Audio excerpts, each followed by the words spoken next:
দুইবারের বেশি কোনো প্রধানমন্ত্রী যেন একসাথে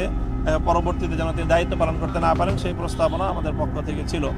আল্লাহর উপর অবিচল আস্থা এবং বিশ্বাসের যে ধারাটি ছিল সেটি বাতিল করা হয়েছে, সেটিকে যেন আবার পুনর্বহাল করা হয়,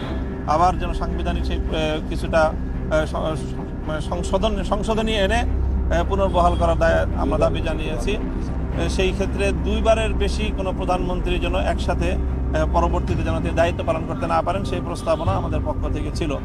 আর একটু বড় প্রস্তাবনা ছিল যে আমরা জানি হেফাজতে ইসলামের বিভিন্ন আন্দোলনে 2013 সাল, 16 সাল এবং 2021 সালে বহু মামলা, আমাদের অনেক হতাহত রয়েছে, শত শত মানুষ আমাদের হতাহত হয়েছে, তাদের অনেকের সন্ধানও এখন আমাদের কাছে নেই।